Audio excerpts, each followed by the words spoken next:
লাগে, এক সপ্তাহ পিকনিক খাব লাগে, বম ফুটাব লাগে, ফূৰ্তি কৰিব লাগে। প্ৰমৰ পৰাই কৈছে সকলোকে দিয়া হ'ব। যিসকল ছাত্ৰী আমাৰ ষ্টুডেণ্ট ছোৱালীসকল আছে, যিসকল হাইস্কুলত কলেজত পঢ়ি আছে, সকলো ছাত্ৰীসকলক ইউনিফৰ্ম কিনিবৰ কাৰণে প্ৰত্যেকজনক 10,000 পইচা দিয়াৰ কথা কৈছিল প্ৰমোদ বৰা ডাঙৰীয়াই। কাল কোনো এজন ল'ৰা ছোৱালী নাপালে, আজি তাৰিখত কোনো নাপালে।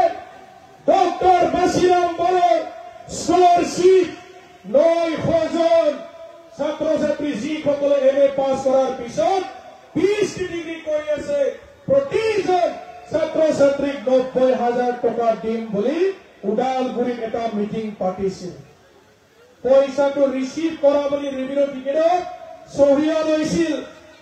ইউপিপিএলৰ নেতাবিলাকে আমাৰ ছাত্ৰ ছাত্ৰীৰ গাৰ্জেনক জনাই দিছিল, আপোনালোকে মোবাইল চাই থাকিব দেই, 1 ঘণ্টাৰ পিছত আপোনালোকে মোবাইলত মেছেজ পাব, ট্ৰিংকে বজাই দিব মোবাইলে, এই বেংকৰ পৰা পইচা সোমাল, হয় নহয়?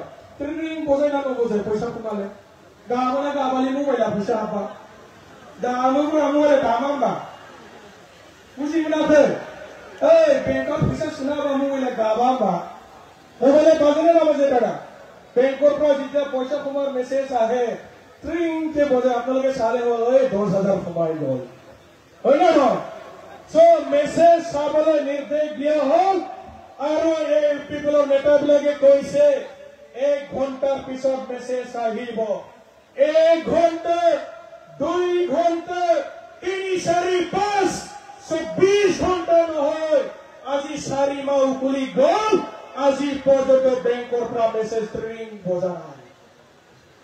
গাবাছে মোবাইল আনে পইচা হাতত নাই।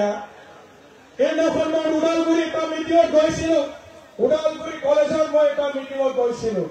গাৰ্জেন বিলাকে লগ ধৰি কৈছিল যে ছাৰ আমাক এনেকা ডক্টৰ বাছিৰাম নামৰ স্কলাৰশ্বিপ দিম বুলি তেওঁলোকে চহীয়া লৈছে ৰেভিনিউ টিকেটত। 1 ঘণ্টাৰ পিছত আপোনালোকে বেংকৰ পৰা মেছেজ পাব আৰু লগে লগে পইচা আপোনাৰ একাউণ্টত সোমাই যাব। নাই, ইলেকশ্যন আহি গ'ল। মহিলা বাইদেউসকলে কি কৈছিল, গছৰ তলত থাকি কিমান চেল্ফি মাৰিলে বাইদেউবিলাকে, বাপ পাপা